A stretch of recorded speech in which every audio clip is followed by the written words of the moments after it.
So today I want to talk about, oh boy, how am I going to do this? I'm going to talk about a very mysterious part of the Bible. You know, the Bible is complex. It is so complex. But as Camille has said so many occasions, it's not complicated. You know why it's not complicated? Because all the threads and the millions of threads in the Bible, they all lead to the same person, Jesus. Always. And that's why the complexity, which is enormous, is simple, because we know where they all head. And all we need to do, see, we're really well equipped. It's kind of like a code, this tremendous code that is so complicated that nobody can crack it unless they have the key. And that key is a simple little thing. That simple little thing cracks the most complicated code, right?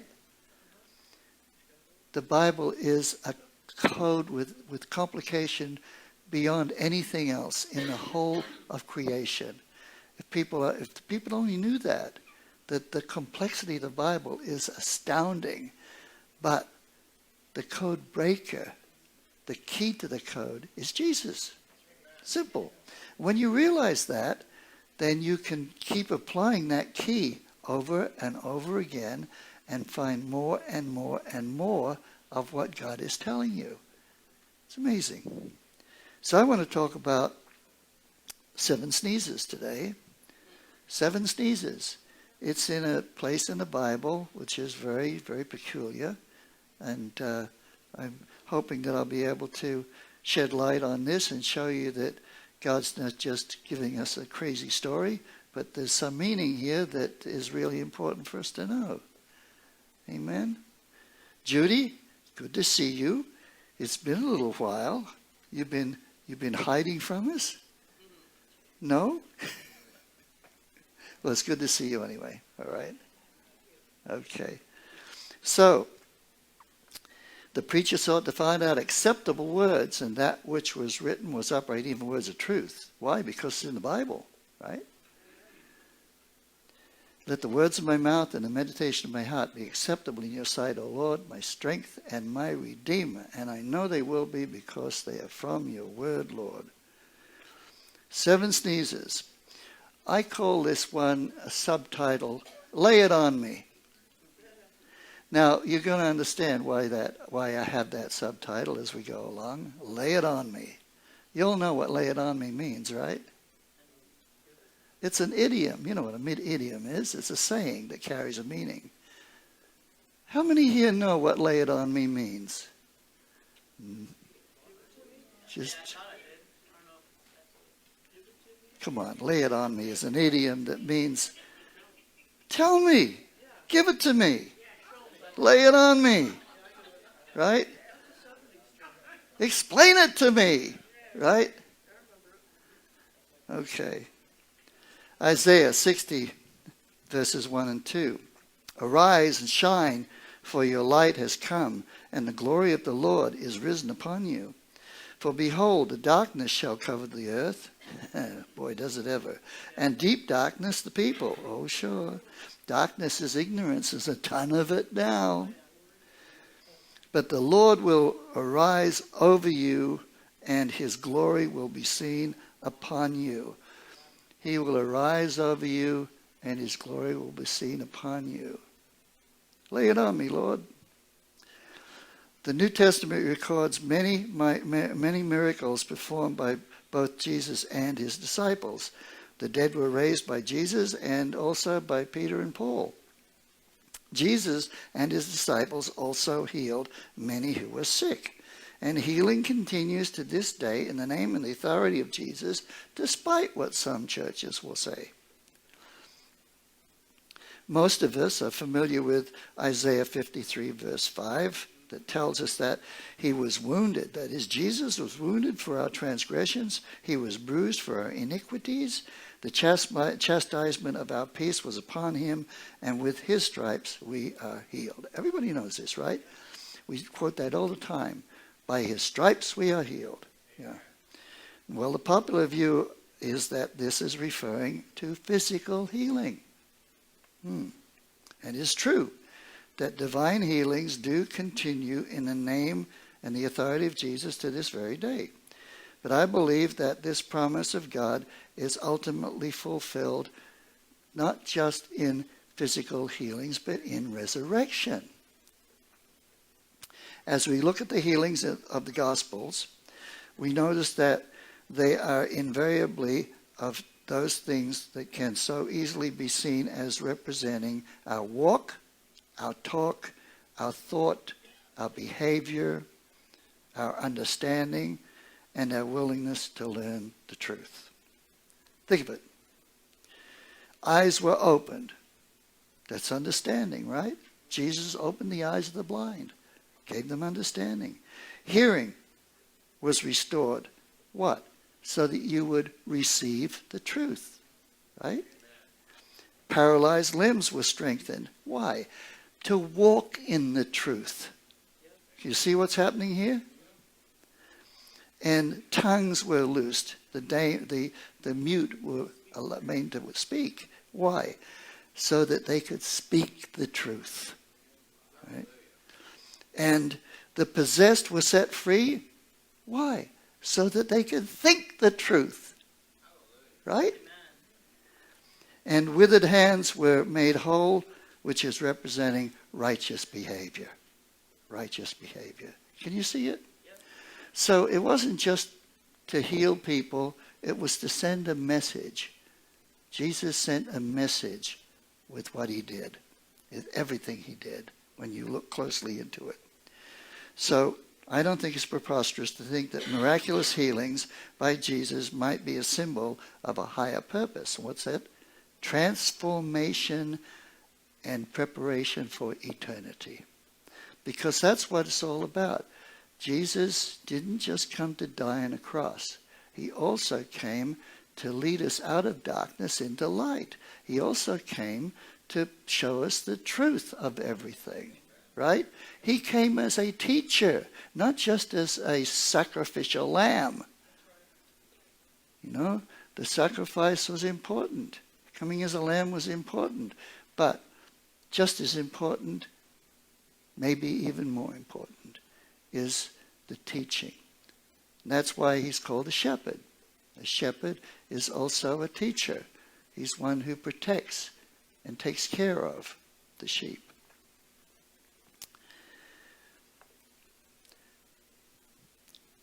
We need to be conformed to the image of the Son. That's to live to the glory of the Father. Because that's what Jesus said. My meat is to do the will of him who sent me. That's glorifying the Father. What's glorify mean? Glorify means either, it doesn't matter whether it's in the Hebrew or the Greek, but they both mean the same thing. Value. Value. I mean, when you glorify the Father, what you're doing, you're saying, I value you, Lord. I think that you're extremely important to me. That's what glorifying the Father is all about. And the thing that is most prominent in the place of healings with Jesus was leprosy. Leprosy. Transformation for eternity. He had got to clean things up. You know, things had to be changed. The old has to be transformed into the new. Well, you know that leprosy is thought to be, by most people, thought to be representative of sin and the sin nature. I hope you all know that. Leprosy can be thought of in the same way that sin is thought of, because leprosy will rob you of sensitivity. So will sin. Leprosy will send you blind, and so will sin. You know, there are many things about leprosy. You can lose limbs from leprosy, and well, you can lose your ability to walk, and you can lose your, and I'm talking about spiritually now, you can lose your ability to walk in righteousness and to behave in righteousness, right? So there is a connection. And I think that's why leprosy plays such a large part in the New Testament. Sin is what the Bible tells us separates us from God. And it is sin that the Lord Jesus took on himself so that we may receive his righteousness. Remember, he had sin imputed to him. He was without sin, but sin was imputed to him so that he could become the righteousness of God in us. So, it is the forgiveness of our sin debt given by Jesus' atoning death that affords entry for us into heaven and into eternity. What's that? In his glorious presence. You know? So it might be that all the healing miracles of the scriptures are pointing to the greater reality of transformation of the life and the resurrection of the soul. I don't think that's a stretch. I really don't. And the Lord's main purpose in forgiveness is not just the restoring of health of the body, but the saving of the soul. Therefore, he says in Ephesians 5:14, "Awake, you who sleep, arise from the dead, and Christ will give you light." Was he talking to corpses? No, he was not. He was talking to living people, right? This verse is speaking to the living who are asleep in their sins. They're in the darkness and don't even know it. They're blind. The New Testament gives us several examples of resurrection as a reality.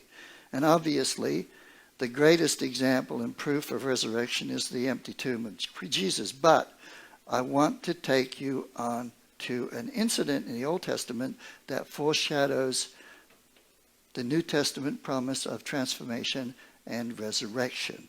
But before we do that, let's have a quick look at Acts 20, verses 7 to 10. Acts 20, verses 7 to 10. Now on the first day of the week, when the disciples came together to break bread, Paul, ready to depart the next day, spoke to them and continued his message until midnight. Boy, he liked to talk, didn't he? You know, there are some pastors like that. They just want to talk and talk and talk and talk and talk and talk and talk. The only problem is, you know, it's really not about the messenger. It's about the message, you know. I could so easily want to be charismatic. And I'm not talking about being a prosperity preacher. I'm talking about charisma.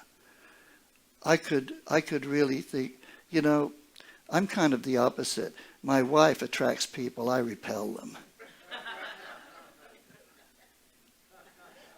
But you know what? I thank God that I don't have charisma. Because it's not about me, it's about him. And that's all I want anybody ever to see is him. That's what I'm trying to do up here. So, let my words be few, but let the meaning be great. Amen? Amen. And in a window sat a certain young man named Eutychus, who was sinking into a deep sleep. Poor guy.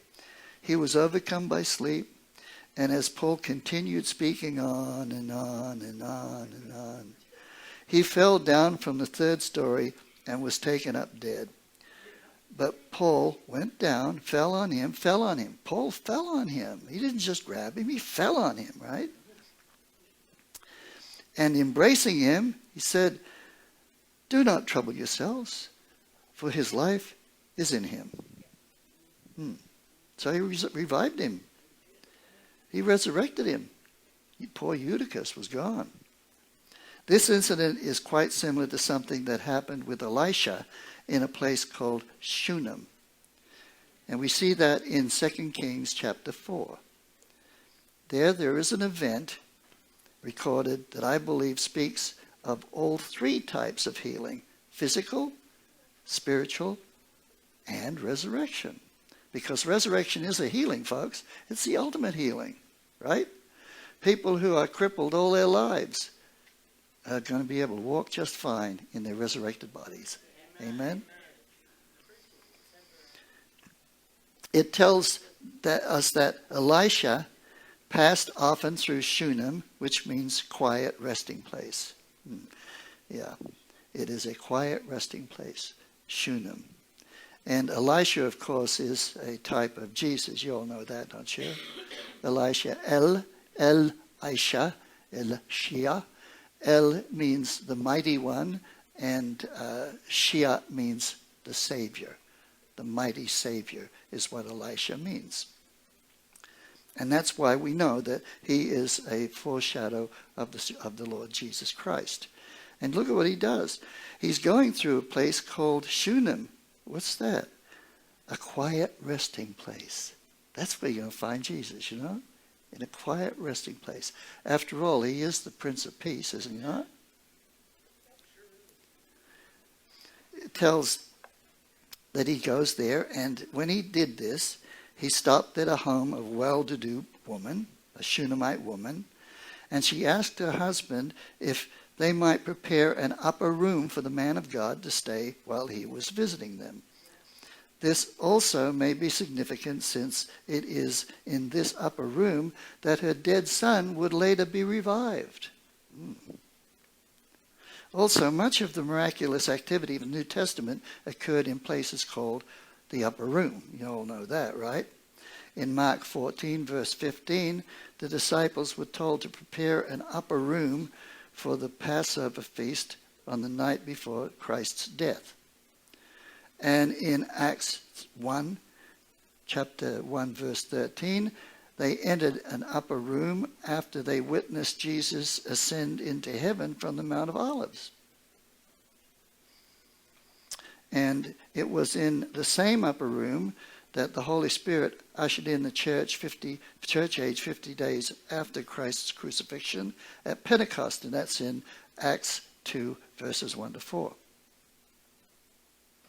Now at Joppa, a disciple named Tabitha was raised from the dead by Peter while in an upper room, and that's in Acts 9, verses 37 to 40. As many of you know, one of the fascinating things I find about the upper room is that in the Greek it is anagion, which means above the earth. Isn't that interesting? You see that in Mark 14:15. And in Hebrew, it's alaya. I could give you Strong's numbers and all that. You look it up if you want. Strong's 5944, alaya, which means to ascend or to go up. And it seems that it may be a compound word that means ascending to Yah. Ascending to Yah. In other words, ascending to the self-existent one. Who could that be? That would be God, the self-existing one. Certainly that would not be inappropriate given the circumstances. Now I know that the Jewish people are being called back from all over the world to Israel, and they're calling that transferring or migration, they're calling it alaya. So they think that alaya, which is the word that's used for upper room in the word, they think that means coming back home. But who am I? I'm nothing, but I really do believe that that's a compound Hebrew word that means rising to the mighty one, not coming back to Israel. Rising to the mighty one. So now I could go a little bit further and use my imagination and say, well, it means coming back to those who are ruled by God. That would be good. But you know who that is? That's all those who have accepted Jesus. You know, the people who do not accept Jesus, whether they're Jew or Gentile, are not rising to God. They're just not. Well, in 2 Kings 4, verse 13, Elisha asks the woman what he could do for her in return for her kindness. And she told him that she was content and had all that she needed. But in the next verse, Gehazi, Elisha's servant, which is possibly a picture of the Holy Spirit, Gehazi suggests that she would want a son. Now, maybe I'm looking into this and seeing something that's not really there, but I don't think so. Because God put these things in not just to give us cute little stories, but to give us pictures of our condition and what he can do about our condition. Now, Gehazi actually is a word that means seeing the valley, seeing from the valley. And, the Holy Spirit does that. He kind of looks and he sees that person and says, I'm fine. And he says, well, you're not fine. You need a son. And the son you need is the Son of God. Right? Okay? And this is all happening in a place that's quiet, a place of peace. So the prophet promised her a son within a year. This was miraculous since her husband was very old. Now understand, I've told you before, all of these are actual events. They're not just made up. They're not just. I was thinking, stories, but I'm also thinking about fables. They're not just fables. They are actual historical events. But it's not the story that's important. It's not the history that's important. It's what it's telling us spiritually. That's what's important, right? Letting us know who God is and what he does and how he does it. And to tell us who we are and what our needs are.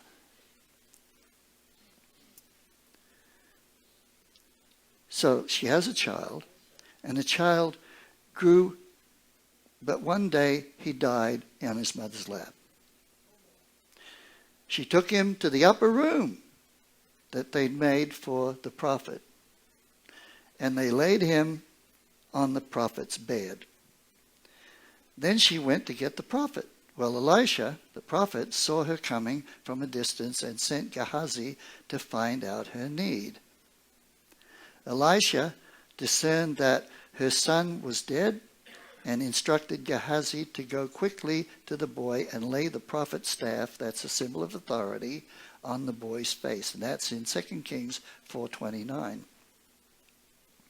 Gehazi, the Holy Spirit, laying the authority of God on the face of the dead. You're dead until you're revived by God. You know that, don't you? We are the walking dead until we get reborn. Okay. So let's look at this 2 Kings chapter 4, verses 34 to 37. I'll read straight through first.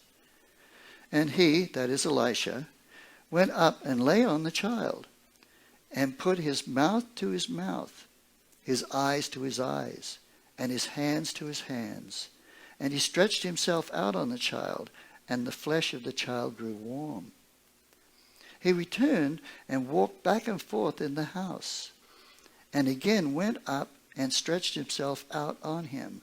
Then the child sneezed 7 times, and the child opened his eyes. And he called Gehazi and said, Call the Shunammite woman. So he called her, and when she came in to him, he said, Pick up your son. So she went in, fell at his feet, and bowed to the ground. Then she picked up her son and went out.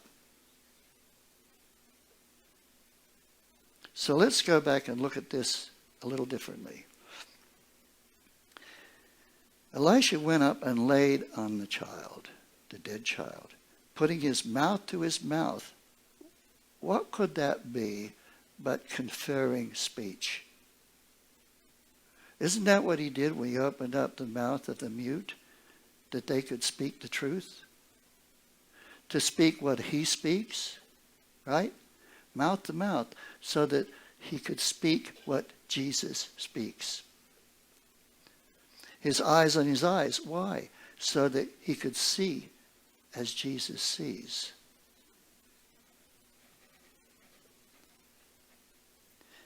And when I say sees, I'm talking about perception here, which is understanding also. And his hands on his hands, The hand is symbolic of behavior. It always has been. Reaching out for what you want and so on. These are the things that do most of our work, right? And then the child became warm. He returned and walked back and forth in the house. What does Jesus do when he comes into this house? He turns the tables of the money changers over. He cleans out all the ites, all those things that don't belong in the presence of a holy God. Jesus cleans house, does he not? And house cleaning takes place not immediately, but it continually, right? This is called progressive sanctification, being set apart for the master's use. Yes, instantaneous sanctification. The moment you say yes to him, he comes in. He starts the cleanup process. That's the progressive sanctification, the progressively moving you into God's will. You follow me so far? So I think when he gets up, walks around the house, that's what he does with us, He walks around and around the house, and he tips over the things that need to be tipped over. He shuffles things around, and this is called, as I said, progressive sanctification, being set apart for the master's use, periodically and continually. So then we get to this really strange part. He sneezes. The kid sneezes. What's that got to do with anything? Yeah, and different people got different ideas about this, but I'll tell you my idea. My idea is that as I look at the Hebrew, I see that the word that's translated sneezes is zion resh resh, which is zerah. Now, this word doesn't exist anywhere else in the Bible. In the whole Bible, this word only exists here. Nowhere else. There's a word that it's like it, that it comes from, that does exist in the Bible about 75 times, and that word is separation. So, when I look at if you put up the chart of the pictograms, I'll show you this. Okay, Zen. Resh. Right there, yeah. Zen, resh. Zen, to cut off, to separate, right? It's actually a hatchet, all right? It means to cleave is another good word for it. To cleave. Cleave can mean to join or to separate, okay? And both of these can be involved in this. And resh is the head or authority. All right. So separation from authority to authority. Are you getting it? Are you getting it? Okay. That's the sneeze. Now, you could say, well, a sneeze means separating your breath from your head, maybe. But that doesn't cut as far as I'm concerned. What we're talking about here is something has taken place in this dead child that's caused him to become alive, and it's somehow demonstrated in a cutting off from one authority to join to another authority. Are you following me? Okay. Isn't that what happens when God lays himself on you and gives him your sight, gives him your hearing, gives him your walk, your talk, and everything else? You have separated from the carnal nature to the divine nature. And 7 is a number of completion. Amen? You all see it? There's so much here. There's so much that we could just go into it and into it and into it. I don't know why the translators chose to present this word as sneezes. And like I say, it's nowhere else in the whole Bible. Just it's unique. It's right here. Now, it derives from the Hebrew word zur, which is Zayin Vav Resh, which is saying kind of the same thing. It's saying a stranger from another place. Now you're in the world, but you're not of the world, right? You're a stranger. You're in another place. So, even the root that it comes from speaks about cleaving, as far as I'm concerned. Separating from and separating unto.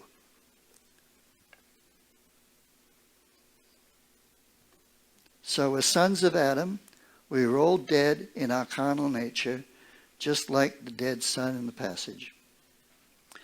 We are resurrected from that nature by divine sanctification, that is, being set apart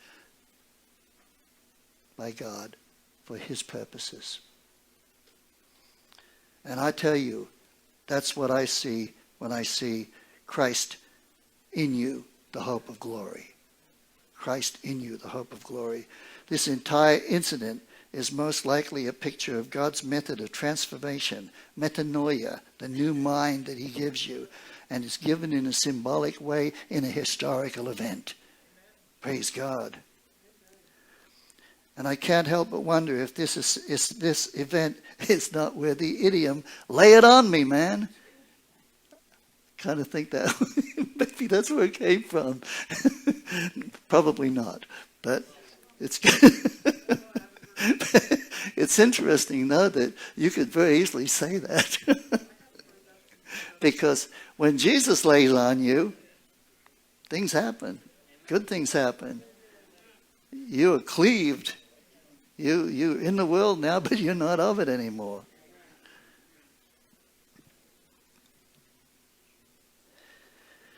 It is well established and obvious that Elisha is a type of Jesus. And the reality is that superimposition of Christ on the justified person begins with the hearing of the gospel. And the staff, the lamed, which is a word for staff in the Hebrew, it's a letter for staff, but it also means a shepherd. So if the shepherd or the authority is laid on the face of the dead person before the revival, I see that as evangelism. I see that as we go and preach to the dead, lay the staff, the authority, on their face. And now Elisha, the Lord, comes and stretches himself out on the person.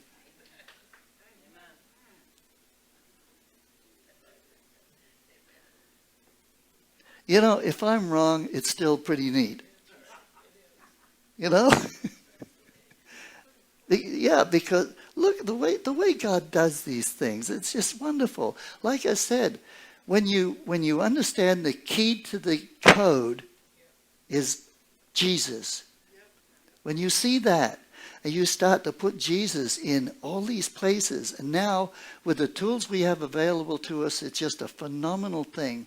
We can really start to look deep. You look at these pictograms you look at these letters that the words in the Hebrew are made up of, and they tell a story.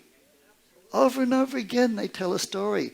You will see even more in the word than the definition that's given. And they'll be in agreement most of the time, but you'll see deeper into that. I'll just give you a real quick example. I've got enough time, I think. Galilee. Galilee is where Jesus did most of his ministry, right? Galilee is a word that actually in the Hebrew, it means a circuit or a circle. But the word itself is made up of Gimel, Lamed, Lamed. Now, Gimel, Lamed, Lamed, look at what we got here. Gimel, foot, camel, work. Foot is like lifestyle, work, human effort, and so on. So Gimel, lamed, lamed, and it's shepherd, staff, to teach. Okay? So, what is it? It's the work of the shepherd. That's what the word Galilee means. Right? You can't see it any other way. But there it is. It's Gimel, Lamed, Lamed is the work of the shepherd. That's what it is. And that's what Jesus is called too. He's called a Galilean. And most of it, are you all following me on this? See, you look at the word Galilee in the Hebrew, yes, it says, oh, it's a circuit, it's a circle. But that's where it ends. But if you look at the pictograms that word is made up of, you see the work of the shepherd. And there he is, teaching in that area, that going the circle, right? If you're following me and you put these tools to use, the tools are available, folks. You don't have to be a Hebrew scholar. All you have to do is let the Holy Spirit work with you, and you look at the tools that are available to us, and you will see such phenomenal stuff. It will blow your mind. And more than that, what it does is it reinforces your faith. It lets you know this is not of human design. This is divine. Amen? Pastor, I really missed your messages. I really missed your messages. Well, they're on the web. Praise the Lord. Okay. Praise the Lord. So, when Jesus enters the life of the believer, he is transformed from death to life. John 5:24 says, most assuredly I say to you, he who hears my word, the word of Jesus, and believes in him who sent me has everlasting life and shall not come into judgment, but has passed from death into life. Again, it's not a corpse. It's talking about people who are walking in the dark. Jesus comes in and says, let me lay it on you. It's not just talking about getting to heaven. It's about being reborn into the kingdom of God here in this life, in this world. So I hope that you can see where I'm coming from. To the glory of God. To the glory of God. As I bring this message to a close, I hope that each of you can see yourselves as I thank God for his amazing grace. So, you can say these words with me if you would. Put yourselves in the same position. Lord Jesus, when I laid myself down in the upper room of your presence, you immediately stretched yourself out on me and raised me up from my old life. I was once blind, but now I see, even as you see. I once was lame, but now I can stand in your strength. I once was deaf, but now I can hear your still small voice. Once I lived for myself, but now I live to serve you, my King. I once was leprous and outcast from the presence of my God. But now I can come with confidence to your throne of grace. You have given me a new heart, a new purpose, and a new life. Hallelujah. What a Savior.